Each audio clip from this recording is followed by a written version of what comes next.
Hello दोस्तों, स्वागत है आप सभी का आपके इस YouTube channel CGPSC CG Vyapam website पे, है ना। आज हम बात करने जा रहे हैं कि CG व्यापम ने अभी जो सब इंस्पेक्टर भर्ती परीक्षा लिया 29 जनवरी 2023 को, तो आखिर कैसा था पेपर, कैसा था उसका क्वेश्चंस का लेवल और क्या हो सकता है उसका सिलेबस, है ना। और आने वाले समय में और मेंस के लिए कैसा करना चाहिए और उसका रिज़ल्ट कब तक आने का संभावना है, इस पर भी हम आज डिस्कस करेंगे। और सबसे मेन जो उसका कट ऑफ क्या जा सकता है, ठीक है। और जैसा कि अनुमान लगाया जा रहा है कि कट ऑफ काफ़ी कम जा सकता है, तो उस पर देखते हैं कि कितना सही है और ये कितना गलत है, ठीक है दोस्तों। और सबसे ही पहले दोस्तों जो इम्पोर्टेंट बात है, अगर आप चैनल पे पहली बार आए हैं तो चैनल को सब्सक्राइब कीजिएगा। चैनल पे मैंने कई सारे वीडियो बनाए हैं MCQ जो कि आपके आगामी सभी एग्ज़ाम के लिए इम्पोर्टेंट हैं। अर्जुना करेंट अफेयर की, छत्तीसगढ़ विशेषांक और इंडिया विशेषांक, भारत और अंतर्राष्ट्रीय समसामयिक की सभी का मैंने करेंट अफेयर पूरा बुक अपलोड किया हुआ है वीडियो फॉर्मेट में। और दोस्तों मैंने एक वीडियो बनाया था कि सब इंस्पेक्टर भर्ती हो या कोई भी एग्ज़ाम उसमें तुक्का कैसे मारे, तो काफ़ी लोगों ने इस वीडियो को पसंद किया। और इस वीडियो के माध्यम से, क्योंकि इस एग्ज़ाम में माइनस मार्किंग नहीं था, तो काफ़ी सारे लोगों ने इस पॉइंट ऑफ व्यू से तुक्का लगा, काफ़ी लोगों को उससे काफ़ी हेल्प मिला, बहुत ज़्यादा हेल्प मिला है, ठीक है। तो अब बात करते हैं आगे इसका कट ऑफ क्या जा सकता है। तो दोस्तों क्योंकि एग्ज़ाम में 975 पोस्ट हैं, ठीक है। सबसे पहले जो इम्पोर्टेंट जो चीज़ हमको ध्यान रखना है वो है 975 पोस्ट, ठीक है दोस्तों। तो 975 पोस्ट में आना, अगर ये ऐसा माना जा रहा है कि इसके 3 गुना, मतलब जो आपका कंपटीशन है ना, 3 लोगों में 1 लोग आराम से निकलेंगे ही निकलेंगे। मतलब अगर कोई 3 आदमी बैठा है तो 3 में से 1 जन इसका निकलना है, क्योंकि इसका जितने इसके पोस्ट है ना, उसके कितने गुणों को लेना आपको मालूम है ना। तो उस हिसाब से अगर आपने थोड़े बहुत भी तैयारी किया रहेगा, थोड़े बहुत भी तैयारी के हिसाब से आप गए होंगे एग्ज़ाम दिलाने, तो आपका निकलना बहुत ही ज़्यादा श्योर है। अब क्योंकि दोस्तों पेपर में आपने देखा है 93% प्रेजेंट रहा है, उपस्थिति रही है, ठीक है। 93% मतलब कि मैक्सिमम लोग हैं। अब उस 93% पे हम मान लेते हैं कि क्योंकि देखिए एग्ज़ाम इतने सालों बाद हुआ है ना, कई सालों बाद एग्ज़ाम हुआ इसका, तो लगभग 50% ऐसे थे जो केवल देखने मात्र गए थे कि चलो हमने फॉर्म भरा है, चलो बैठ के आ जाते हैं, या कई ऐसे स्टूडेंट हैं चलो अभी देख लेते हैं, बाकी बाद में तैयारी करेंगे करके। तो 50% को आप छोड़ ही दें, तो केवल 50% ही स्टूडेंट ऐसे हैं जो थोड़ा बहुत पढ़ के एग्ज़ाम निकालने के माइंडसेट से गए थे। अब दोस्तों बात करते उन 50% की जो पढ़ के गए थे, ठीक है। उन 50% स्टूडेंट है ना जो पढ़ के गए थे, उनमें भी कुछ 25% स्टूडेंट ऐसे रहते हैं जो जिनकी तैयारी लगभग छूट चुकी है, क्योंकि इतने दिनों बाद एग्ज़ाम हुई, तो उनकी तैयारी नहीं थी। और वो 25% जो तैयारी ठीक थी, ठीक है, ठीक थी बात करें, तो आपका जो कंपटीशन है केवल इस 25% लोगों से ही था। अब दोस्तों बात करते हैं पेपर का लेवल क्या था। सबसे पहले बात करते हैं पेपर का लेवल, है ना। लेवल अगर बात करें, है ना, तो पेपर का लेवल दोस्तों आपने एग्ज़ाम दिलाया है तो आपको मालूम है कि किस प्रकार के क्वेश्चन आए थे। तो पेपर के लेवल को हम 3 कैटेगरी में बांट सकते हैं। पहला है इजी, जो कि मुझे तो काफ़ी इजी ही लगा, ठीक है। उसके बाद है मीडियम लेवल, है ना, मीडियम लेवल, और था थोड़ा हार्ड। अब दोस्तों अगर 100 क्वेश्चन थे, है ना, 100 क्वेश्चन में अगर बात करें तो इजी लगभग आपके 70 क्वेश्चन लगभग इजी थे। मीडियम आपके बोल सकते हैं 20, है ना, और जो हार्ड बोल सकते हैं, हार्ड भी नहीं बोल सकते, जो 10 थे। हालांकि नहीं बोल सकते, बोलना नहीं चाहिए हार्ड, लेकिन बोल सकते हैं, क्योंकि कई सारे स्टूडेंट ऐसे जिनकी पढ़ाई छूट चुकी है ना। कई लोगों का मैथ्स और इंग्लिश स्ट्रांग नहीं रहता, मैथ्स रीजनिंग स्ट्रांग नहीं होने के कारण उनको थोड़ा हार्ड लगा होगा। बाकी लगभग overall average paper easy to medium था, ठीक है। अब क्योंकि माइनस मार्किंग नहीं था दोस्तों, माइनस मार्किंग नहीं था, तो पेपर का लेवल हम ईजी ही बोल सकते हैं, ठीक है। अब दोस्तों सेफ़ स्कोर क्या हो सकता है ना, सेफ़ स्कोर क्या अटेंड कर सकते हैं और कितने नंबर वाले आगे मेंस की तैयारी करें, उस पर हम बात करते हैं। सेफ़ स्कोर की बात करते हैं दोस्तों, फिर इसके बाद हम कट ऑफ की बात करेंगे कि कितने नंबर वाले मेंस की तैयारी करें। तो दोस्तों सेफ़ स्कोर, क्योंकि पेपर 100 प्रश्न का पेपर था, उसमें से 3 प्रश्न तो आपके विलोपित होते दिख रहे हैं, क्योंकि 3 प्रश्न ऐसे थे जिनमें उनका उत्तर उन्होंने ऑप्शन में सही नहीं डाला था, गलत डाला था, ठीक है। एक था पुलिस का हेल्पलाइन नंबर जो 428 है, वो कितने थाने हैं पुलिस, छत्तीसगढ़ में कितने पुलिस थाने हैं 428, वो ऑप्शन में नहीं था। और है छत्तीसगढ़ में गोधन न्याय योजना, है ना, 21 जुलाई दिया था, 20 जुलाई है। और एक क्वेश्चन और है जो आपका विलोपित होने के पूरे संभावना है, ठीक है। तो उस हिसाब से 3 क्वेश्चन हटा दिए तो बचे कितने, 97 क्वेश्चन। अब उस 97 में किन्होंने कितने क्वेश्चन अटेम्प्ट किए हैं दोस्तों, अगर आपने, है ना, बात करते हैं, अगर आपने उस 97 में एक बात कर ले जिसमें 100% सिलेक्शन है ना, तो अगर हम ओवरऑल जनरल और ओबीसी को मिला के देख रहे हैं अगर अभी, ठीक है। आगे इसके जो जाएंगे वो होगा कट ऑफ की बात करेंगे, ये ओवरऑल।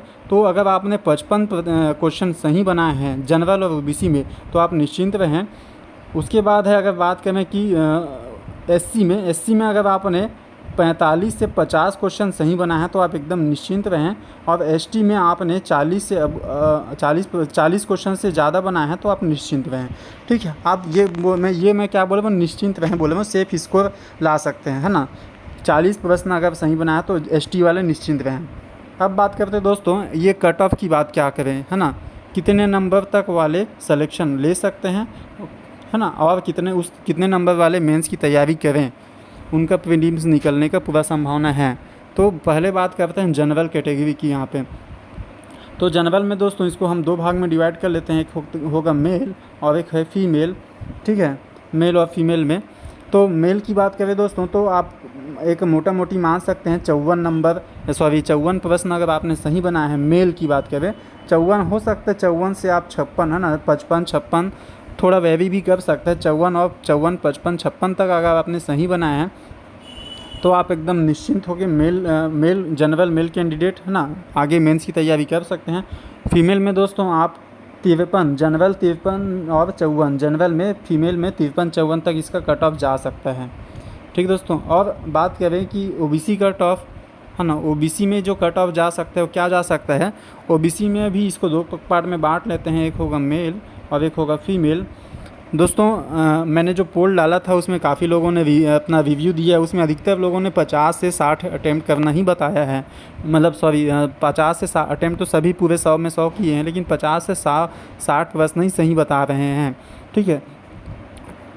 उसके बाद काफ़ी सारे ऐसे भी हैं जो 50 से कम में भी पोल में अपना वोट किए हैं, ठीक है। अगर आपने अभी तक वोट नहीं किया है तो मेरे चैनल के कम्युनिटी पोस्ट में वाले प्लेलिस्ट के बगल में कम्युनिटी में जाके अपना पोल दे सकते हैं, ठीक है। आपने कितना क्वेश्चन सही हो रहा है आपके, ठीक है। मॉडल आंसर हमारे वेबसाइट में मैंने अपने चैनल पे डाला है, उसको देखते हुए। ये ओबीसी में अगर कट ऑफ की बात करें तो दोस्तों ओबीसी मेल और जनरल, है ना, ओबीसी में जनरल और ओबीसी मेल का लगभग वही रहता है अराउंड फिगर। तो ओबीसी मेल हम 52 मान सकते हैं और फीमेल में 50 मान सकते हैं, ठीक है, कट ऑफ। दोस्तों ये कोई एकदम एग्जैक्ट डेटा मैं नहीं बोल रहा हूँ, अगर आपका इससे कम भी है ना, हो सकता है ये क्वेश्चन 5 नंबर वेरी भी करें, ±5 आप इसको ले करके ही चलें, ठीक है, ±5 आप इसको लेकर के ही चले। क्यों बोल रहा हूँ ऐसा मैं, क्योंकि अभी आरक्षण वाला मुद्दा कोर्ट में चल ही रहा है, आरक्षण वाला मुद्दा कोर्ट में चल ही रहा है। हो सकता है अगर इन्होंने 50% पे दिया या 58% पे, तो ये जो कट ऑफ है वो 5 नंबर आगे पीछे जा सकते हैं। अब दोस्तों बात करें कि एससी कट ऑफ, है ना, एससी कट ऑफ अनुसूचित जाति वाले का कट ऑफ, ठीक है दोस्तों, ये ओबीसी से थोड़ा कम ही जाता है।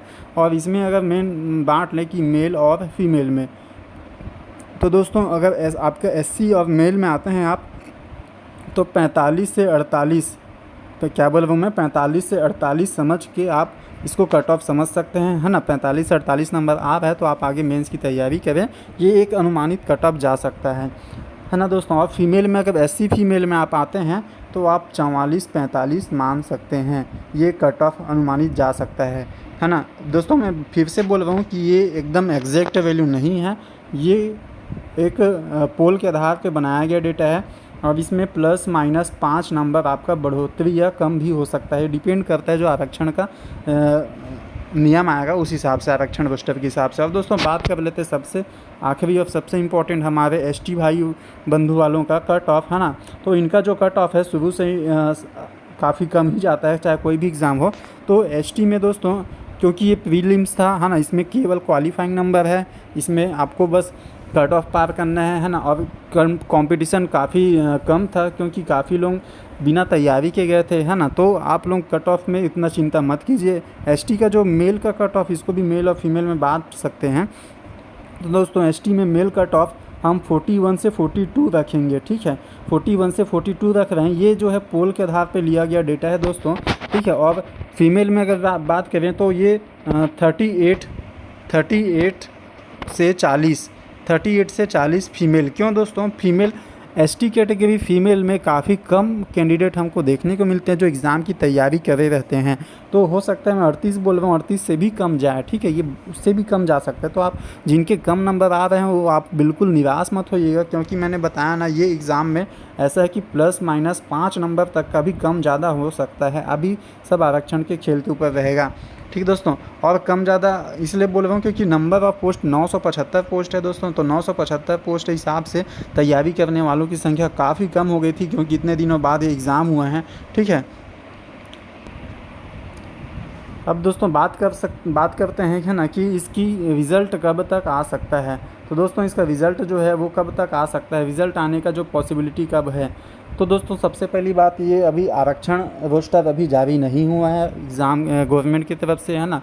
जैसे ही इसका आरक्षण रोस्टर जारी होता है कि गवर्नमेंट किस आधार पे आरक्षण रोस्टर जारी करता है और भर्तियां लेती है, तो उस पर डिपेंड करेगा। और सब न्यायालय में इसका प्रक्रिया चल रहा है, जिसका रिज़ल्ट आने का संभावना काफ़ी जल्दी है, क्योंकि दोस्तों छत्तीसगढ़ में चुनावी साल है। और अगर अभी रिज़ल्ट नहीं आया इसका तो गवर्नमेंट पे भी काफ़ी दबाव बढ़ सकता है, क्योंकि अभी तक कोई वैकेंसी ढंग से निकली नहीं है, ना ही पूरी हुई है, काफ़ी सारी वैकेंसियाँ अटकी हुई है। तो दोस्तों ऐसा माना भी जा रहा है कि न्यायालय से काफ़ी जल्दी ही राहत मिलने वाली है, चाहे वो 50% हो, चाहे कोई भी परसेंट पे हो, आरक्षण रोस्टर जारी होगा और भर्तियां तत्काल चालू होंगी। तो इस हिसाब से इसका भी रिज़ल्ट काफ़ी जल्दी आने की संभावना है। और नहीं तो कम से कम अगर दोस्तों जिस दिन भी ना, ध्यान रखिएगा, जिस दिन भी न्यायालय की तरफ से इसका आरक्षण रोस्टर का वो जारी होता है, तो उसके अगले ही दिन इसका रिज़ल्ट आ जाएगी, एकदम गारंटी श्योर है दोस्तों, क्योंकि गवर्नमेंट पे भी दबाव है जल्दी से जल्दी भर्ती कराएं। तो दोस्तों अब आपका जो भी सवाल होगा, जो भी डाउट होगा, आप लोग कमेंट बॉक्स में कमेंट कर दीजिएगा, हम आपको पूरा उसमें सॉल्यूशन देंगे, ठीक है। और दोस्तों अगर आप तैयारी कर रहे हैं तो हमारे चैनल पे जाके मैंने काफ़ी सारे MCQ डाले हुए हैं जो आपके CGPSC CGWAPM सभी एग्ज़ाम के लिए इंपॉर्टेंट है। और आगामी अभी CGWAPM की तैयारी करने के लिए काफ़ी सारे MCQ वीडियो भी डालते जाएंगे। और जो भी करंट अफेयर अर्जुना का अपने आप में जिस पढ़ने में थोड़ा तकलीफ़ होता है, मैंने पूरा अर्जुना के करंट अफेयर को कैसे पढ़ना है करके मैंने पूरा बुक को वीडियो फॉर्मेट में अपलोड किया हुआ है, आप प्लेलिस्ट में जाके देख सकते हैं, ठीक है दोस्तों। चैनल को सब्सक्राइब कीजिएगा, शेयर कीजिएगा।